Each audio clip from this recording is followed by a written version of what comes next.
غیروں سے سنا تم نے، کچھ ہم سے کہا ہوتا، کچھ ہم سے سنا ہوتا۔ حضور والا ذرا غور کیجئے گا، کتاب کا نام ہے المہند،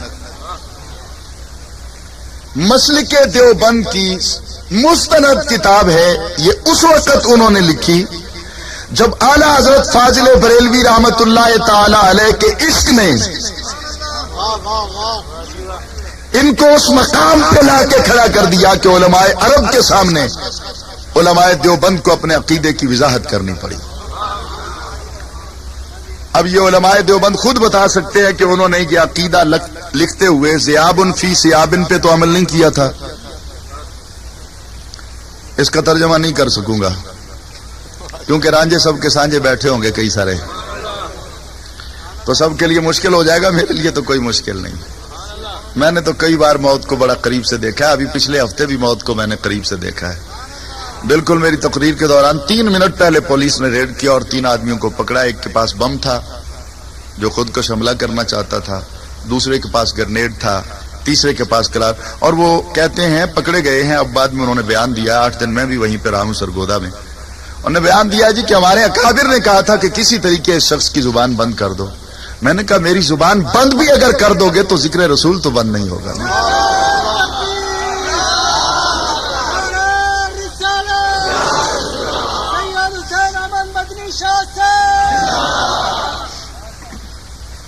تو ذرا حوصلے سے میری بات کو سنیے گا۔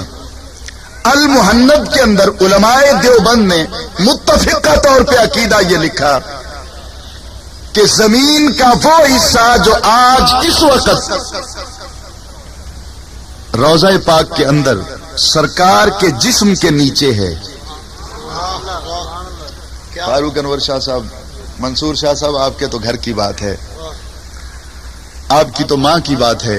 غور سے سنیے گا حضور والا، جس نتیجے کی طرف میں اس دلیل کو لے جانا چاہتا ہوں، جس طرح اس پہ میں اپنی پرسنل اسسمنٹ دینا چاہتا ہوں، اس پہ غور کیجئے گا کہ سرکار کے جسم اقدس کے نیچے زمین کا جتنا حصہ ہے وہ عرش اعظم سے بھی افضل ہے۔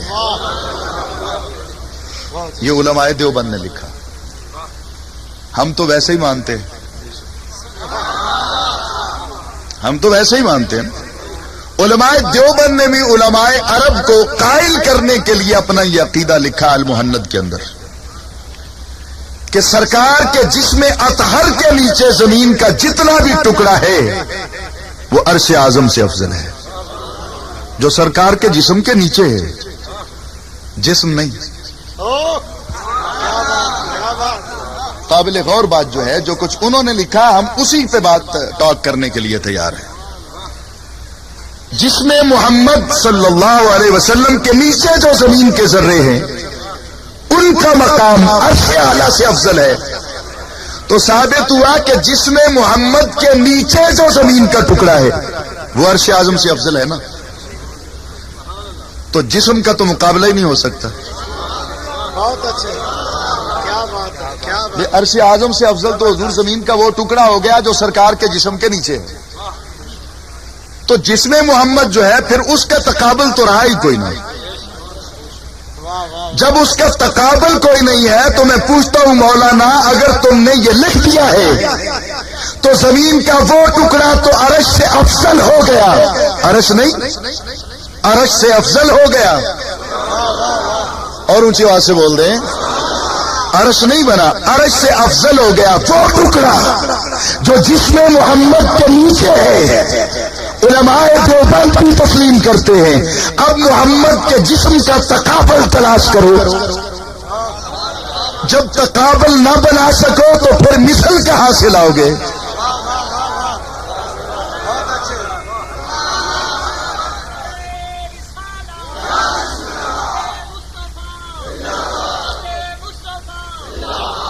تو یہاں حضور میں زیادہ وضاحت میں نہیں جا سکوں گا چونکہ ابھی میں نے بات آگے لے کے جانی ہے، اور سادات کی بڑی ماں سیدہ خدیجۃ الکبریٰ رضی اللہ تعالی عنہا کا تذکرہ کرنا ہے، اسی بخاری شریف سے میں نے کرنا ہے۔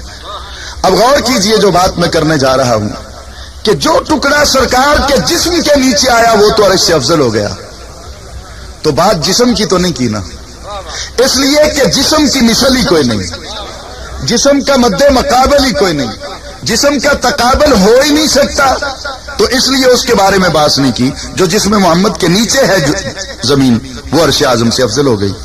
تو حضور جو جسم کے نیچے ہے وہ تو عرش اعظم سے افضل، جس کو محمد کہے کہ میرا جسم ہے، بہت اچھے بہت اچھے، نہیں سمجھے میری بات؟ نہیں سمجھے؟ کیا بات، جس کو میرا نبی کہہ دے کہ فاطمہ تو بضعۃ منی اور کما قال علیہ الصلوۃ والسلام، جس کو میرا نبی کہہ دے کہ یہ میرا جسم ہے، اب اس کا تقابل تم لے آؤ، بحث ہم کر لیں گے،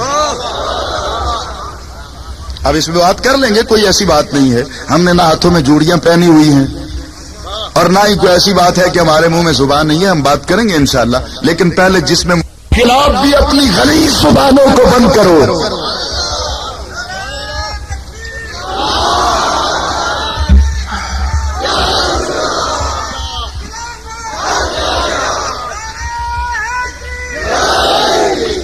حضرت عبداللہ ابن عمر نے کہا کہ کیا پوچھتے ہو وہ گھرانہ کیسا تھا، واہ واہ، اور واقعی اس گھرانے کو یہ شرف جو ملا سرکار کے قدموں سے، تو آج تک یہ گھرانہ جہاں جہاں بھی ہے واہ واہ، سب سے ممتاز ہے۔ سب سے بڑا، اونچی آواز سے بول رہے ہیں، سب سے ممتاز ہے۔ قیامت والے دن سارے حسب نسب ختم ہو جائیں، نبی پاک کہتے ہیں میرا حسب بھی رہے گا، میرا نسب بھی رہے گا، میرے آل کے ساتھ جو میرا تعلق ہے وہ ختم نہیں ہوگا، صرف یہی ایک رشتہ قیامت والے دن باقی قائم رہے۔ جب حضرت عبداللہ ابن عمر نے یہ بات کی اس کے سامنے، تو ساتھ ہی ثم قال، پھر کہا حضرت سیدنا عبداللہ ابن عمر نے، لعل ذاک یسوءک، یار میں نے جب بات کی نا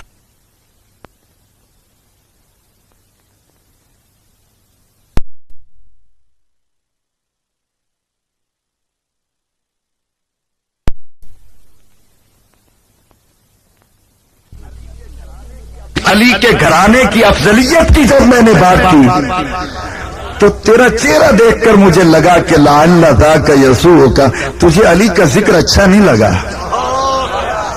اونچی آواز سے بول رہے ہیں، شاید لعل، شاید ذاک یسوءک، شاید تجھے اس گھرانے کا ذکر اچھا نہیں لگا۔ بدبخت تھا وہ شخص جس نے صحابی رسول کے سامنے بیٹھ کر کہا، قال نعم، ہاں مجھے اچھا نہیں لگا علی کا ذکر، تو سن تو کہتا ہے کہ صحابی آل بیت کو مانتا نہیں، دیکھ عمر فاروق کے بیٹے کی محبت آل بیت کے ساتھ، کیا کہا انہوں نے؟ کہا فارغم اللہ بانفک، جا خدا تجھے ذلیل کرے۔ اونچی آواز سے بول دیں، جو علی کا ذکر سن کر جل جائے، جسے علی کا ذکر اچھا نہ لگے، جو خانوادہ رسول کی عظمت کو سن کر جس کا چہرہ سیاہ پڑنے لگے، تاریک ہونے لگے، عبداللہ ابن عمر کا فتویٰ ہے، عمر فاروق کے بیٹے کا فتویٰ ہے کہ جا خدا تجھے ذلیل کرے۔ ارغم اللہ بانفک، یہ عربی میں گالی ہے۔ اس کا لفظی ترجمہ کر دوں کہ خدا تیری ناک خاک آلود کرے۔ اس کو اور واضح کروں، جب ہم کسی کو زیادہ ذلیل کرنے کی سزا دیتے ہیں تو ہم کہتے ہیں زمین پہ اپنا ناک رگڑو، سب سے زیادہ ذلت کی اس کے لیے سزا ہوتی ہے۔ تو عبداللہ ابن عمر نے کہا ارغم اللہ بانفک، جا خدا تجھے ذلیل کرے، اور صرف اتنا ہی نہیں کہا، آگے کیا کہا؟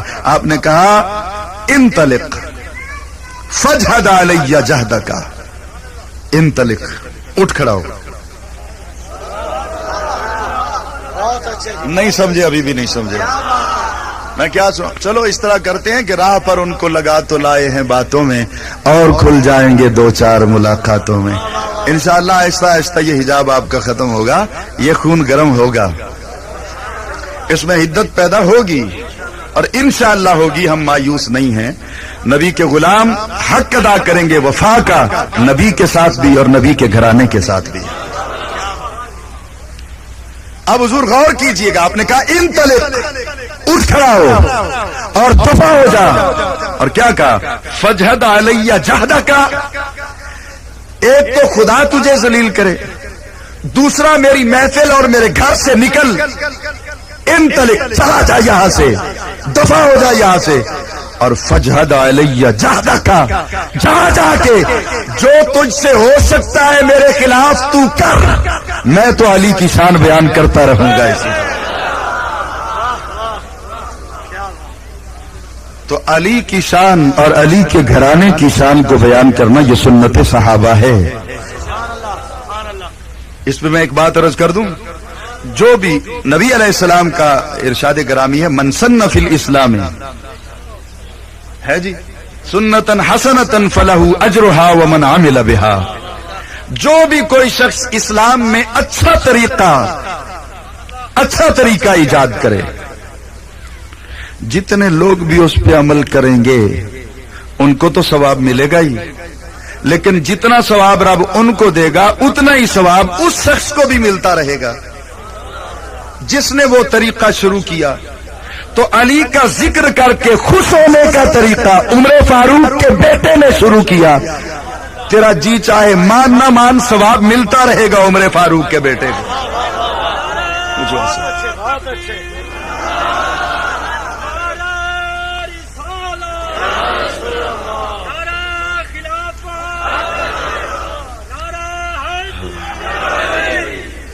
آئیے حضور، اب چونکہ میرے سامنے باب مناقب علی ابن ابی طالب القرشی الہاشمی ابی الحسن رضی اللہ تعالی عنہ، یہ باب بخاری شریف کا کتاب فضائل اصحاب النبی میں موجود ہے اور میرے سامنے ہے۔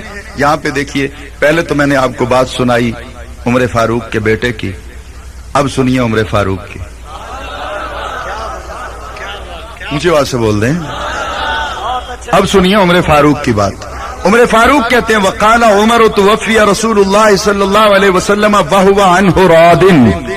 حضرت عمر فاروق رضی اللہ تعالیٰ عنہ حضرت علی کا ذکر کرتے ہوئے ایک دن فرمانے لگے کہ علی، ہم سب میں ایک تو ایسا ہے کہ جب نبی نے اس دنیا سے پردہ کیا تو سب سے زیادہ اگر کسی پہ نبی راضی ہو کے گیا تو وہ علی پہ راضی ہو کے گیا۔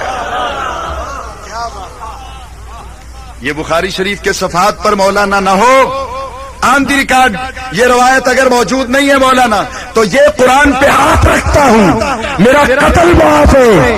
اور اگر یہ امام بخاری کی روایت میں موجود ہے، امام بخاری 6 لاکھ احادیث میں سے انتخاب کر کے یہ روایت ڈھونڈ کے لائے ہیں، اور اگر امام بخاری نے ثقہ راویوں سے اس روایت کو بیان کیا ہے تو پھر ہم تجھ سے اور کچھ نہیں چاہتے، ہم یہ کہتے ہیں کہیں ڈھول کا پول نہ کھل جائے، تیری منافقت کی چادر نہ اتر جائے۔ اگر بخاری سے پیار ہے، تجھے بخاریہ ہو ہی گیا ہے نا، تو پھر یہ بھی مان لے کہ عمر کی سنت ہے کہ لوگوں کو بتاؤ کہ اس کائنات میں سب سے زیادہ نبی اگر کسی پہ راضی گیا ہے تو وہ علی کی ذات ہے۔ کس کی ذات ہے؟ اونچی آواز سے بولیں۔ تو آئیے اجازت دیتے ہیں کہ آج کی نشست میں ہم بھی دیکھیں کہ سنی علی کو کیسے مانتے ہیں۔ ہو سکتا ہے میرے دوسرے دوست یہاں پہ موجود ہوں یا علی کہنے والے، ہم بھی یا علی مدد کہتے ہیں۔ اگر کوئی دوسرے دوست موجود ہیں تو میں ان کو چیلنج تو نہیں کر سکتا، لیکن میں ان کو کہوں گا ضرور کہ وہ ایک بار سوچنے پہ مجبور ضرور ہوں گے کہ علی کو ہم نے کس طرح مانا، سنی کس طرح مان رہے۔ قبلہ فاروق انور شاہ صاحب آج تک میرے نادان دوست یہ فیصلہ نہیں کر سکے کہ کلمہ کس نے پہلے پڑھا۔ حضرت علی نے پہلے کلمہ پڑھا، جھگڑا شروع ہو گیا۔ ہم نے کہا صدیق اکبر نے پہلے کلمہ پڑھا، جھگڑا شروع ہو گیا۔ حضور والا میرے ساتھ اس پہ بحث ہو چکی 3.5 گھنٹے تک، آن دی ریکارڈ سیڈیز میں موجود ہے، انٹرنیٹ پہ یہ باقاعدہ 6 مہینے پروگرام چلتا رہا۔ حضور والا میں نے اس میں یہ موقف اختیار کیا تھا کہ کلمہ سب سے پہلے صدیق اکبر نے پڑھا، حضرت علی نے نہیں پڑھا۔ پہلے کلمہ صدیق اکبر نے پڑھا۔ میرے دوست بڑے نالاں ہو گئے، قریب تھا کہ گولیاں چل جاتی۔ میں نے ان سے اتنا پوچھا، میں نے کہا مجھے یہ بتاؤ کلمہ پڑھتا کون ہے؟ کلمہ پڑھتا کون ہے؟ جو پہلے کافر ہو؟ تم علی کا کفر ثابت کرو، بعد میں بات کریں گے۔ اونچی آواز سے بولیے۔ तुम अली का कुफ्र साबित करो, पैदा काबे में हो, पले नबी की गोद में, फिर कलमा पढ़े।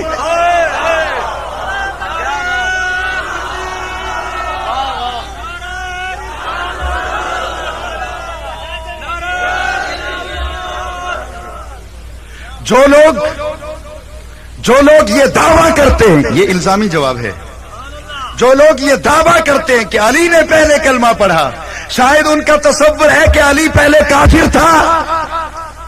मेरे घर अल्लाह ने मुझे 3 बेटे दिए, 3 बेटियां दी। बड़ा बेटा दौरा हदीस पढ़ रहा है, उससे छोटा बेटा एफए करने के बाद अपने बिजनेस में है, उससे छोटा बेटा मेरे साथ है, मिडिल में पढ़ रहा है। 3 बेटियां हैं, तीनों मैट्रिक कर चुकी हैं, कुरान पाक हिफज कर चुकी हैं। बड़ी 2 बेटियां इस वक्त दौरा हदीस तक अपने असबाक पढ़ रही हैं, और छोटी एक बेटी जो है वो हाफिजा के साथ किरत की सनद हासिल कर चुकी है, और बाकायदा इदारा जो है हमारा शोबा बनात का, वहां पे वो पढ़ा रही हैं दीगर 10 असातिज़ा के साथ। हुजूर वाला, मेरे घर में ये 6 बच्चे पैदा हुए। मुझे तो याद नहीं कि जब वो जवान हुए हों मैंने उनको कलमा पढ़ाया हो। ऊंची आवाज से तो बोल रहे हैं। आप भी तो किसी मुसलमान के घर पैदा हुए, आपको याद है कि आप बड़े हुए हों तो आपके अब्बा जी आपको ले गए हो मौलवी साहब के पास जी के इसको कलमा पढ़ा दें। बोले तेरी गोद में पलने वाले को दोबारा कलमा पढ़ने की जरूरत नहीं। नबी की गोद नाकिस थी या अली नाकिस था? ऊंची आवाज से बोलिए, नबी की गोद नाकिस थी या अली नाकिस था? पता नहीं तेरा दिमाग किधर चला गया। हम तो कहते हैं कि अली ईमान की दौलत लेके आया और रह गया पहला कलमा पढ़ना, तो पहला कलमा सिद्दीक अकबर ने पढ़ा। ऊंची आवाज से बोलिए, कलमा पहले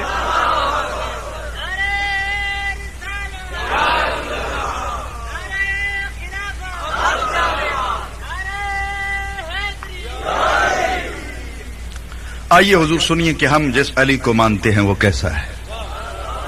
ऊंची आवाज से बोलें। हर किसी का अली के बारे में अपना तस्वर है ना। तो या रसूल अल्लाह कहने वालों का, सिद्दीक अकबर, उमर फारूक, उस्मान गनी के गुलामों का अली कैसा है? आइए देखते हैं। इमाम बुखारी कहते हैं कि हद्दसना कुतैबा इब्न सईद हद्दसना अब्दुल अजीज अन अबी हाजिम अन साहिल इब्न साद रज़ियल्लाहु अन्हु अन्न रसूलुल्लाह सल्लल्लाहु अलैहि वसल्लम क़ाला। इमाम बुखारी कहते हैं कि हमारे सामने कुतैबा बिन सईद ने बयान किया। कुतैबा बिन सईद कहते हैं कि हमारे सामने अब्दुल अजीज ने बयान किया। अब्दुल अजीज अबी हाजिम से रिवायत करते हैं, अबी हाजिम साहिल बिन साद रज़ियल्लाहु ताला अन्हु से रिवायत करते हैं। वो कहते हैं कि बेशक रसूलुल्लाह सल्लल्लाहु अलैहि वसल्लम ने फरमाया। ये किस दिन फरमाया? इसके बारे में बाकायदा रिवायात के अंदर मौजूद है कि जब किला खैबर का मुहासरा करते करते कई दिन गुजर गए और थक गए सहाबा भी मुहासरा करते करते, तो एक दिन शाम के वक्त नबी पाक ने ये बात की। क्या? लउतियन्न रायत गदन रजुलन, लउतियन्न मैं अता करूंगा, अर्रायत झंडा, गदन कल, रजुलन किसी एक शख्स को। लउतियन्न रायत गदन रजुलन, झंडा अता करूंगा कल किसी एक शख्स को। ये पहली रवायत है जो इमाम बुखारी मनाक़िब अली में लेके आए। दूसरी रवायत सुनिए। दूसरी रवायत के अंदर थोड़ा सा इजाफा है। फारूक अनवर शाह साहब, आपने तो माशाअल्लाह खुद पढ़ा। लउतियन्न रायता औ लयाखुदन्न रायता, ये दूसरी रवायत के अल्फाज है।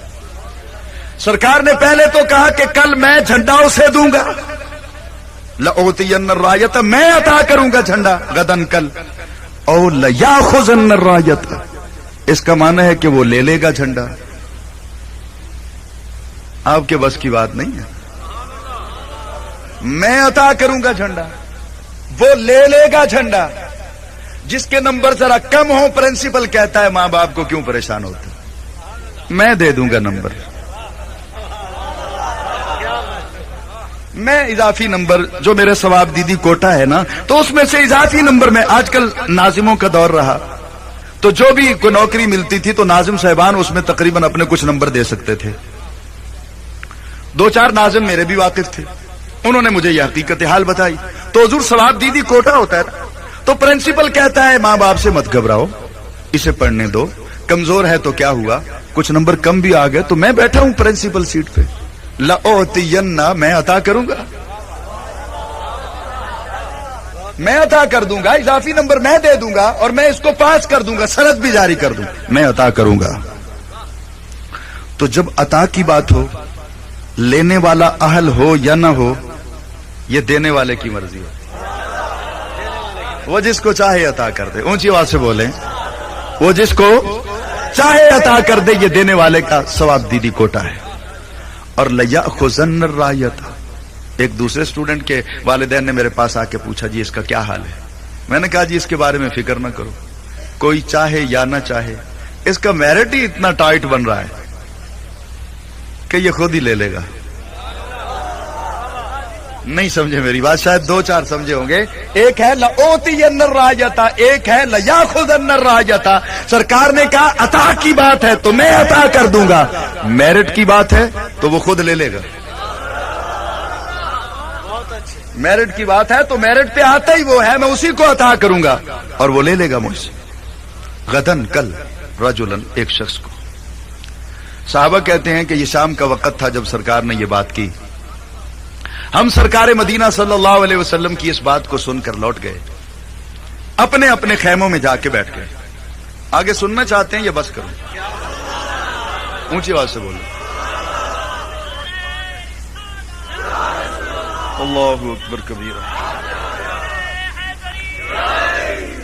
सरकार फरमाते हैं कि गदन रजुलन, कल एक शख्स को मैं झंडा अता करूंगा, यफ्तहुल्लाहु अला यदैहि, उसके हाथ पर अल्लाह ताला कल फतह अता कर देगा। यफ्तहुल्लाहु अला यदैहि, उसके हाथ पर फतह अल्लाह अता करेगा, लेकिन मिलेगी उसके वसीले से और मिलेगी कल। नबी तो जानता कुछ नहीं, कैसे बता रहा है कि कल फतह हो जाएगी? ऊंची आवाज से बोल दें, नबी तो जानता कुछ नहीं ना मौलाना, तो किस तरह बता रहा है कि कल उसके हाथ पर अल्लाह ताला फतह अता करेगा? ये मैं दूसरी रिवायत को भी साथ साथ मिलाता चलूं ताकि वो कंट्रास्ट जो है वो बनता जाए।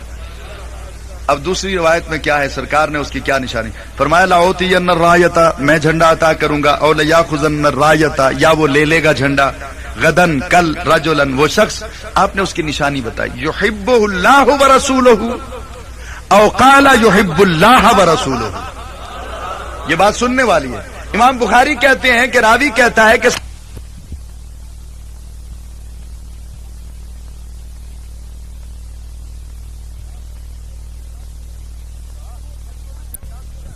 कहा जिसको मैं झंडा दूंगा ना, वो अल्लाह और उसके रसूल से मोहब्बत करता है। और रावी कहता है कि या फिर सरकार ने यह कहा कि अल्लाह और उसका रसूल उससे मोहब्बत करता है, यानी उसकी दो सिफतें बताई गई। एक तो ये कि वो जिसको झंडा मिलेगा वो अल्लाह और उसके रसूल से मोहब्बत करता है। ओ रावी को शक है, रावी कहते हैं या फिर ऐसा है कि सरकार ने यह कहा कि जिसको मैं झंडा दूंगा अल्लाह और उसका रसूल उससे मोहब्बत करता है। अब दोनों बातों को मिला के अर्ज करूं, अली एक, उसके महबूब दो, एक अल्लाह और एक उसके रसूल सल्लल्लाहु अलैहि वसल्लम, यानी अली एक चाहने वाला, महबूब दो, और दोनों के साथ पूरी तरह निभाने वाला, दोनों के साथ पूरी तरह, उसकी इताअत के लिए भी कमर बस्ता, इसकी इत्तबा के लिए भी कमर बस्ता, यानी अली एक होके दोनों के साथ निभा रहा है और वो दोनों मिलकर अली से प्यार कर रहे हैं। अल्लाह और उसके रसूल सल्लल्लाहु अलैहि वसल्लम दोनों मिलकर अली से प्यार कर रहे हैं। अब मैं इसको एक जुमले की जरूरत में ताकि आपका ज़ौक़ और बढ़ जाए। अब जरा हुजूर गौर कीजिएगा, अली अकेला मोहब्बत करे तो महबूब दो बनते हैं, और वो दोनों मिलकर मोहब्बत करे तो एक अली बनता है।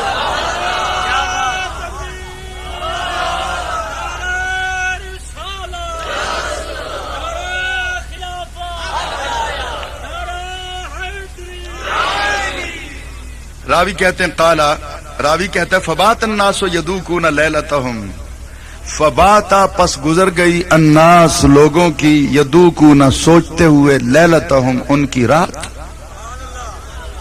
फबात अन्नास यदूकू न लैलतहुम, सारी रात सहाबा सोचते रहे अय्युहुम, कौन है वो युताहा, जिसे कल झंडा अता किया जाएगा। मैं सिर्फ फारूक अनवर शाह साहब के लिए तकरीर कर रहा हूं। अभी तक आपको सुनाने में मुझे मजा नहीं आया, मुझे ये पैसे नहीं चाहिए, ये तो कमली वाले के दर पे वैसे ही मिल जाते हैं मुझे।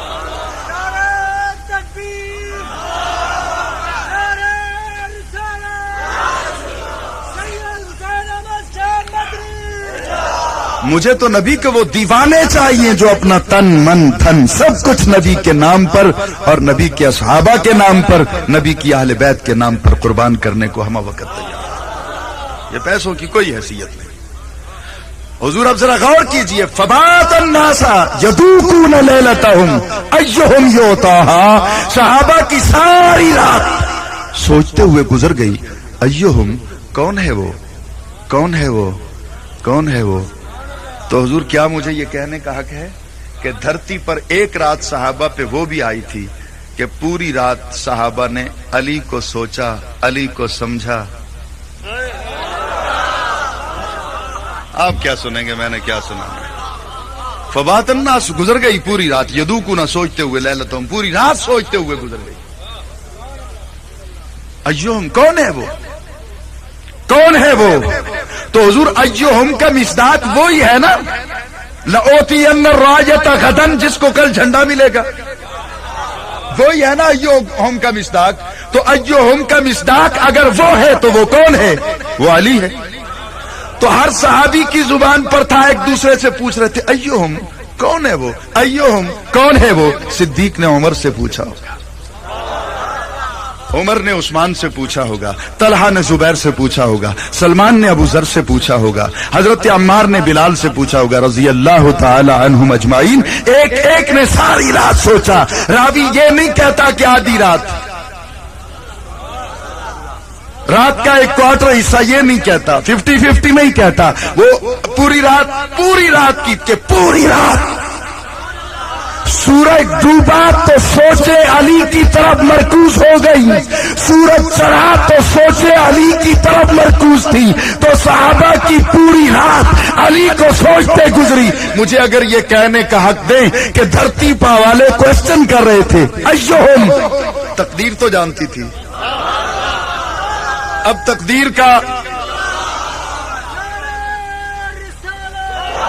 तकदीर का और सहाबा का मुकालमा बना लीजिए, ये टाक बना लीजिए। धरती पे सहाबा ने कहा अय्युहुम, तकदीर ने कहा अली। क्या सुनेंगे आप। धरती वालों ने कहा अय्युहुम, तकदीर ने कहा अली। जमीन वालों ने पूछा कौन है, ऊपर से आवाज आई अली। इन्होंने पूछा कौन, आवाज आई अली। जमीन वालों ने पूछा कौन, आवाज आई अली। तो इस जमाने में कायनात में एक रात ऐसी भी आई थी जब धरती पे भी अली अली, आसमान पे भी अली अली, मका में भी अली अली, ला मका पे भी अली।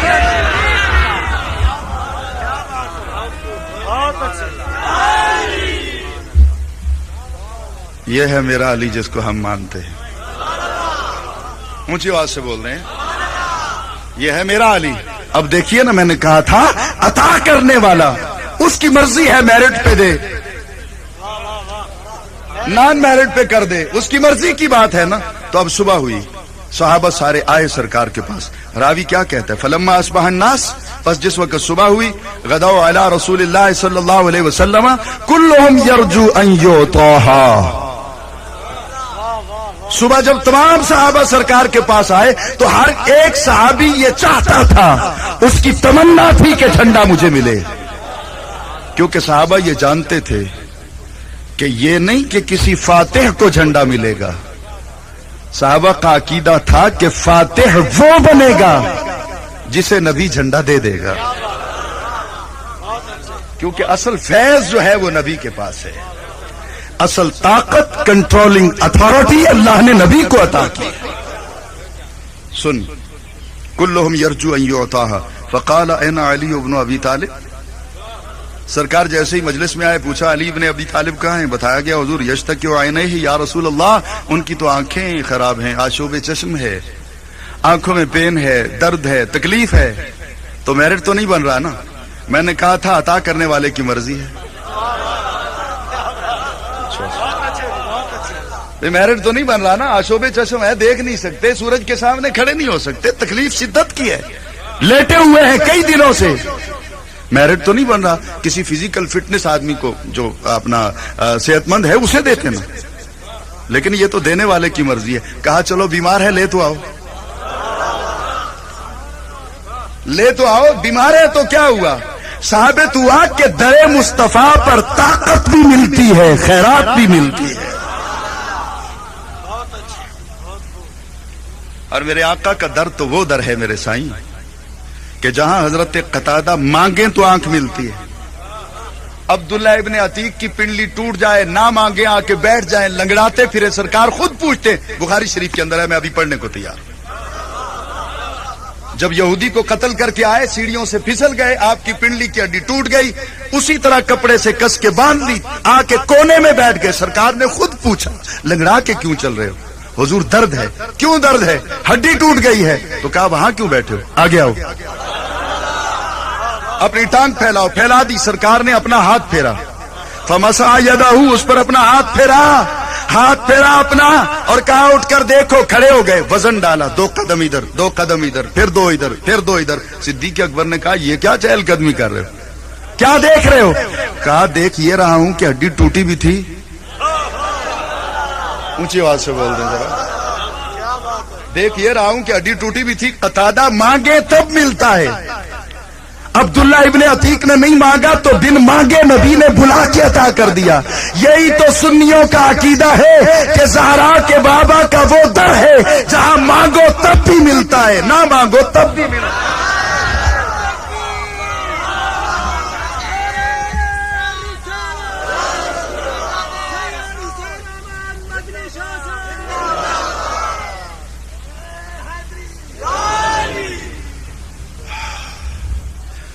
अब वफा नहीं रहेगी अगर वो बात ना करूं, वफा की तौहीन हो जाएगी। उन अहबाब की खिदमत में मुअद्दिबाना रिक्वेस्ट करूंगा जिनको ये बात अच्छी ना लगे, लेकिन उनको सुननी होगी इसलिए कि हमने करनी है। मैं वफा की तौहीन कर नहीं सकता। चल जरा गारे सौर में, जब मेरे मुर्शिद के कदम पर एक सांप ने डस लिया था, मनफी गुफ्तगू नहीं करूंगा, किसी की दिल आजारी नहीं करूंगा, बिल्कुल वही बात करूंगा जो हकायक पे है। आपके पांव पे सांप ने डस लिया, अंगूठे पे डसा या एड़ी पे? है तो पांव, है तो पैर ना। जब डस लिया, जहर सरीउल असर था, काम करने लगा, तो सिद्दीक अकबर की आंख से आंसू बहा। और हुजूर ये तारीख का कैसा अजीब इत्तफाक है कि सिद्दीक की गोद में नबी लेटा तो वहां भी सिद्दीक का आंसू बहा, अली की गोद में लेटा तो अली का भी आंसू बहा।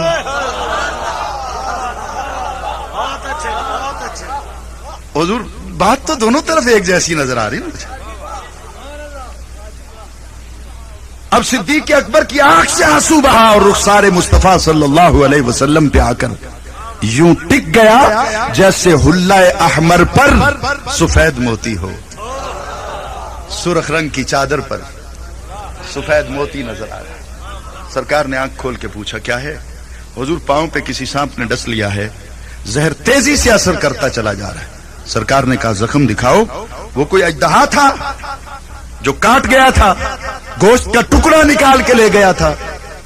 नबी अलैहिस्सलाम ने अंगुश्त शहादत पर लाब दहन लगा के जख्म पे लगा दिया। वाकया मैंने नहीं सुनाना, मुख्तसर से मैंने सुना दिया है, यह आपने अक्सर सुना होगा उलमा से, अक्सर जुबान ज़द आम है सैयदना सिद्दीक अकबर की फजीलत के हवाले से। लेकिन कभी आपने गौर किया? ये तो आपने सुन लिया, आपने पढ़ लिया कि सिद्दीक अकबर के जख्म का इलाज नबी ने अपने लाब दहन से किया। हुजूर कभी यूं भी सोचिए तो कलेजा मुंह को आएगा। मरहम लगाने के लिए हाथ किसका था, पैर किसका था? کبھی اپنے آپ کو وفا کی اس منزل پہ تو لے کے آ. کیا نبی علیہ السلام نے لعاب دہن نکال کے دے دیا تھا کہ تو اب میرا نوکر ہے, تو میرا غلام ہے, تو میرا رفیق سفر ہے, تو میرا امتی ہے, میں تیرے پیر پہ لگاؤں گا, یہ لے مرہم اپنے ہاتھ سے لگا لے. لیکن سرکار نے ایسا نہیں کیا. لعاب دہن بھی اپنا, ہاتھ بھی اپنا, اپنے ہاتھ سے غلام کے پاؤں پر زخم پہ مرہم لگایا.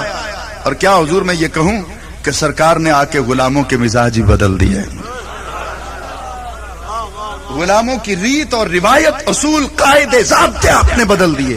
صدیق اکبر کے پاؤں پر جب میرے آقا مرہم لگا رہے ہوں گے تو عرش اعظم نے صدیق اکبر کو خراج تحسین پیش کرتے ہوئے کہا ہوگا, صدیق تیرے نصیبوں پہ قربان, جس کے طلبوں کی دھول کو چومنے کے لیے میں ترستا رہا, وہ اپنے ہاتھوں سے تیرے پاؤں پہ مرہم لگا رہا.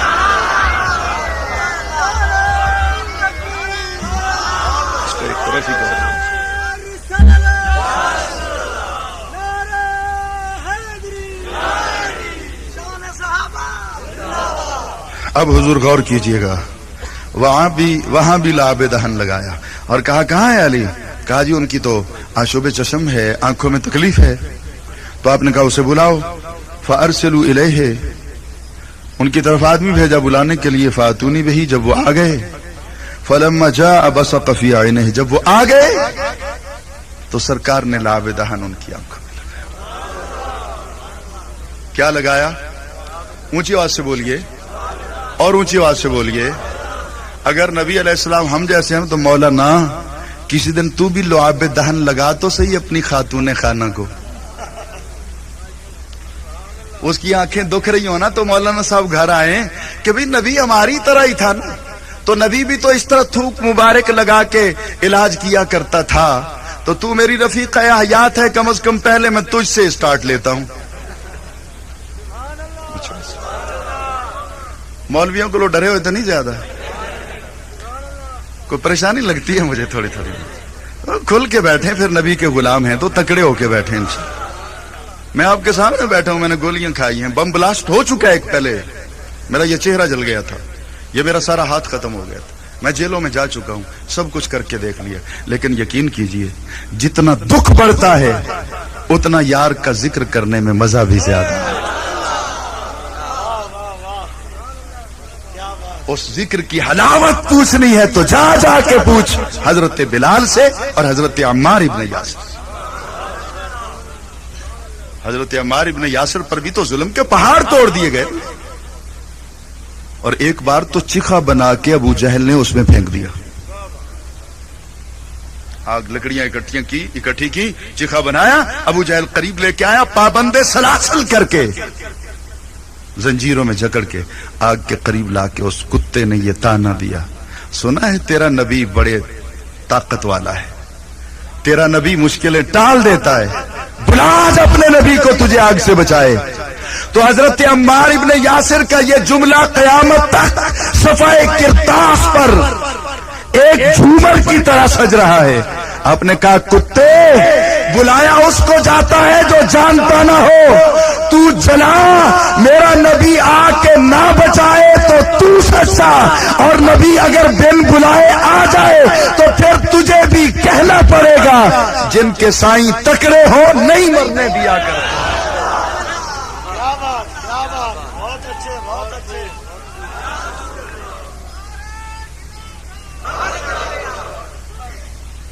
نعرہ حیدری بھی لگا دیں, اونچی آواز سے لگائیں. جی یہ نعرہ خلافت پہ سٹاف دوسرے کر جاتے ہیں, ہم علی کو ماننے والے. اور جتنی بار آپ حضرت علی کا نعرہ لگائیں گے منافق بھاگتے جائیں گے.